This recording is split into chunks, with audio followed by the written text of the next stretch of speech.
Chapter 1. Lost Legacy. The gravity chamber was stifling, the air heavy with heat and tension. Trunks barely managed to dodge the fist flying toward his face, rolling to the side as his father, Vegeta, lunged forward again.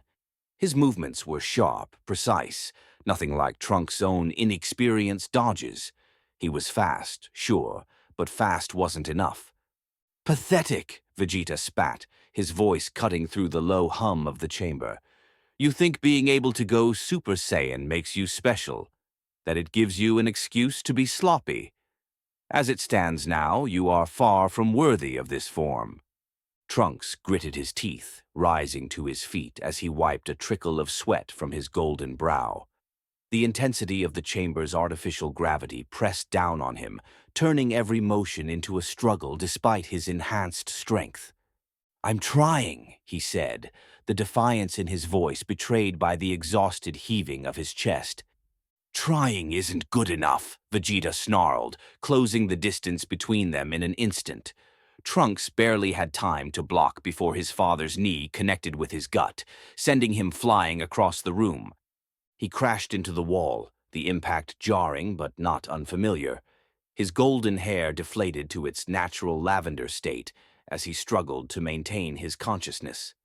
"A Saiyan doesn't try," Vegeta continued coldly. "He succeeds. And right now, you're no Saiyan. You're hardly even a warrior." The words stung more than the blows. Trunks pushed himself upright, his hands trembling with anger and exhaustion.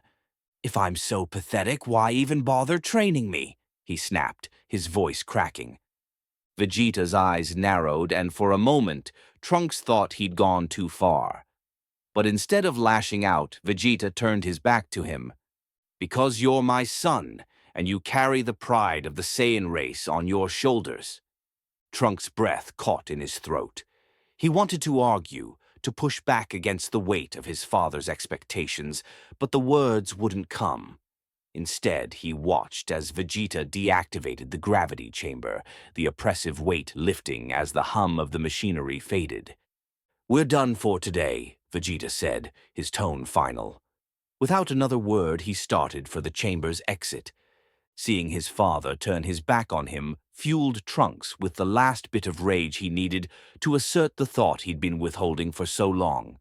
"What's the point?" Trunks asked, his voice hushed but intensely audible within the cool walls of the chamber. Vegeta paused, his shoulders stiffening. "Excuse me?" Vegeta turned slowly, his dark eyes narrowing as he faced his son.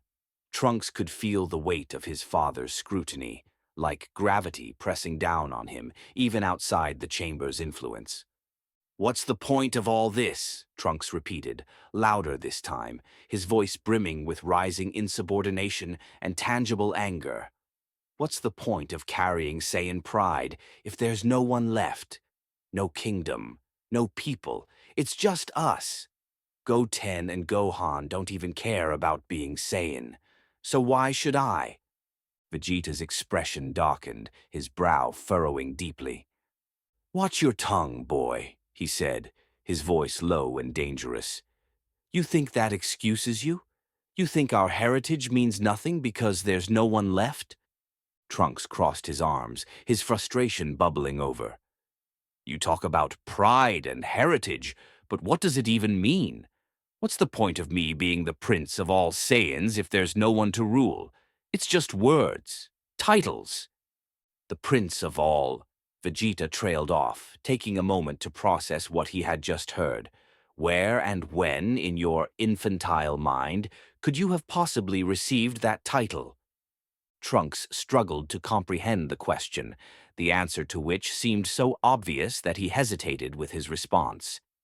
"Well, Mom said that your father was the king of the Saiyans, and then Frieza—" Connecting the pieces, Vegeta cut him off.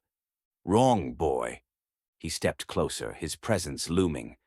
"Regardless of my father's death, you are not the prince of all Saiyans. That title still belongs to me." Trunks blinked, taken aback. "What? But you said it yourself. Your dad's dead, right? You're the king now, aren't you? Vegeta's jaw tightened, and for a moment he seemed to hesitate. Then, with a voice slightly softening, he spoke with the measured precision of someone delivering a hard truth. My father may be dead, but I will never claim his title. I carry the burden of our people, not as their king, but as their protector. The title of prince, it's not a decoration. It's a reminder of what I have to uphold. Uphold for who? Trunks shot back. Goku, Gohan, me. They don't care about being sane. And I don't see why I should either. Vegeta's eyes burned with fury, but there was something else behind them, something deeper. Kakarot and his brats are low-class Saiyans, he said coldly. They know nothing of our history, our pride. They've never understood what it means to be Saiyan, and I'll be damned if I let you become like them. Trunks' hands clenched into fists at his sides. So I'm supposed to just care because you say so? Because you think our history matters? Yes, Vegeta growled, because without it you're nothing. A Saiyan without pride is no better than a common earthling. You have power, Trunks, but power without purpose is meaningless. You think this is just about ruling. It's about identity, legacy. The words hit harder than any strike. Trunks' anger faltered, replaced by something he couldn't quite name. He opened his mouth to respond, but the words wouldn't come. Vegeta turned away again, his voice tamed but no less firm. We're done for today. Trunks stood there, watching his father leave, the argument replaying in his mind. The gravity chamber felt heavier than ever. Later that evening, Trunks sat at the dinner table, barely touching his plate. Across from him, Vegeta ate in silence, his expression unreadable. Bulma, on the other hand, filled the room with her usual energy, talking animatedly about her latest project. And we've almost got all the Dragon Balls, she was saying, gesturing with her fork. Just one more to go. We can finally fix the damage to the ozone layer you and Goku have caused over the years. Do you know how much those battles ruined the environment? Honestly, it's a miracle the Earth is still standing. Oh, well, excuse us for saving this pathetic planet you weaklings call home. Maybe next time someone tries to kill all of you, Kakarot and I will just go to the spa, Vegeta muttered. Bulma, used to her husband's surly tone, ignored the comment. Trunks, on the other hand, perked up at the mention of the Dragon Balls. You're using them for the ozone layer? He asked, unable to keep the disbelief out of his voice.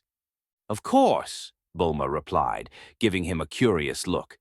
Why wouldn't we? It's not like we've got any world-ending threats to deal with right now. It's the perfect time to focus on fixing what's broken.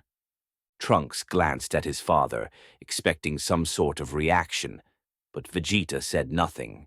He simply continued eating, his focus seemingly elsewhere. Do you know where the last Dragon Ball is? Trunks asked, trying to sound casual. As a matter of fact, I do, Bulma said, a hint of pride in her voice. The radar picked up its signal earlier today. It's in the Western Mountains. I was planning on heading out to get it tomorrow. Trunks nodded, his mind already racing. If he could get to the Dragon Balls before his mother, he could use them for something far more important, something that would actually matter. That night, Trunks lay awake in bed, staring at the ceiling. His father's words echoed in his mind, mingling with his mother's casual dismissal of the Dragon Ball's potential.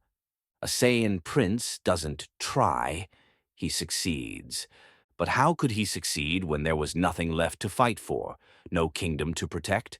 No people to lead? The answer was simple. He'd bring them back. Sliding out of bed, Trunks crept through the silent halls of Capsule Corp. The Dragon radar was in his mother's lab, right where she always kept it.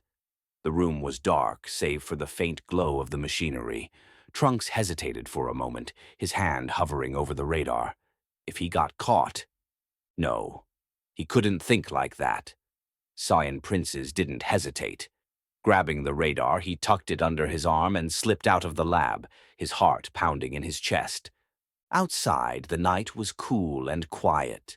The roar of the wind racing past him as he flew soothed his anxious thoughts. He had to block out what his mother would do if she discovered what he had done. If not, he'd be paralyzed by fear. But as he thought of his father, another question lingered. Why hadn't Vegeta done this himself? Perhaps, between the countless battles for the fate of the Earth, he hadn't had the chance. Regardless, Trunks had that chance now, and he was going to take it. In a few moments, he arrived at the home of his best friend, Goten, who he had told to meet him outside. Trunks wasn't sure why he'd reached out to him. Perhaps he needed someone to validate his decision, or someone to talk him out of it. Either way, Goten was the only person he could trust to confide in about this. Descending to Goku's home, where Goku was off training somewhere, Trunks spotted Goten sitting cross-legged on the grassy lawn, his head tilted sleepily. As Trunks landed, the younger boy rubbed his eyes, blinking in the moonlight. "What's going on?" Goten asked, his words slow and groggy. "Why are you here so late?" Trunks dropped his bag on the ground, the contents releasing a powerful orange glow. "Why do you think?" he asked, flashing a mischievous grin. Goten squinted, his eyes widening as the light illuminated the Dragon Balls. Why do you have those? Aren't your parents using them?" "Not anymore," Trunks said, shrugging. "I've got a better plan." Goten's face scrunched in confusion. "Better? I thought your mom was trying to fix the Earth for everyone, to fix its zones or something like that." Yeah, Trunks waved dismissively. "But think about it. What's more important? Fixing some stupid ozone layer or—" He leaned in dramatically. "Bringing back the Saiyans." Goten's body stiffened in disbelief. "Bringing back the Saiyans? Like all of them?" "Exactly," Trunks said, his grin widening. "My dad's always talking about Saiyan pride. What if I gave him a real reason to be proud? A real kingdom? A legacy?" Goten's hesitation turned into alarm. "But Trunks, didn't Gohan say Saiyans were kinda bad? Like conquering planets bad?" "That was the past," Trunks said firmly. "This is different. They'll see the Earth's worth, just like my dad did. And even if they didn't, my dad and I are royalty, so they have to do what we say no matter what." Goten shook his head, stepping back. "I don't know. This doesn't sound like a good idea. What if it goes bad, like Gohan says?" The words irritated Trunks on a level he couldn't quite comprehend. "You don't get it," Trunks snapped. "You wouldn't understand. You're just like Goku and Gohan. You don't care about this stuff." "That's not true," Goten shot back, his voice rising. "I'm just saying maybe this isn't the right way. Maybe you should talk to your dad about it first." "I don't need his permission," Trunks said sharply, grabbing the glowing bag. "A Saiyan doesn't try. He succeeds," Trunks whispered to himself quietly. "What?" Goten asked cautiously, conscious of Trunks' mood. "Nothing. If you're not with me, fine. I'll handle it myself." Before Goten could respond, Trunks leapt into the air, leaving his friend behind. As he flew toward the distant mountains, he felt a pang of doubt creep in, but he pushed it down. This was his decision, and he wasn't going to back out now. And so, with the steady beep of the Dragon radar guiding his way, he took off in the direction of the final Dragon Ball. The journey took Trunks far from the familiar confines of Goten's house, deep into the wilderness where ancient remnants of a lost age lay forgotten. The radar's steady beep guided him to an overgrown, crumbling city. Jagged ruins pierced the horizon, their structures half swallowed by time and nature. Broken towers leaned precariously, and shattered streets were carpeted with moss and vines. The air was thick with the scent of damp stone and earth, carrying the eerie silence of a place long abandoned. Landing amidst the ruins, Trunks glanced around warily. The radar beeped faster, drawing him to the heart of the city. His eyes caught a faint orange glow emanating from beneath a shattered archway. As he stepped closer, he found the final Dragon Ball lodged between jagged slabs of fallen masonry, its light cutting through the darkness. His pulse quickened as he crouched down, brushing dirt and debris away from the artifact. His fingers trembled slightly as he lifted it free, the cool weight of the orb grounding him. "This is it," he whispered, his voice barely audible over the sound of his own heartbeat. Yet, as he stared into its glow, doubt crept into his mind. Was this truly the right thing to do? Could he handle the consequences of his wish? The thoughts swirled in his mind, paralyzing him for a moment. Then, without warning, a piercing shriek tore through the silence. Trunks whipped around just in time to see a massive shadow descending from above. A pteranodon, its leathery wings outstretched and talons gleaming, dove at him with predatory intent. Instinct took over. Trunks jumped back, narrowly avoiding the creature's talons as they slashed into the stone where he'd been crouched. The Dragon Ball tumbled from his grasp, rolling a few feet away. The beast screeched again, its beady eyes fixed on him as it spread its wings wide, readying for another attack. "You've got to be kidding me," Trunks muttered, planting his feet. His hands clenched into fists, his aura flaring to life as he powered up. The pteranodon lunged again, its jaws snapping inches from his face. Trunks darted to the side, his movements sharp and deliberate. "Not today," he growled, launching himself upward. His fist connected with the creature's side, sending it reeling through a crumbling wall.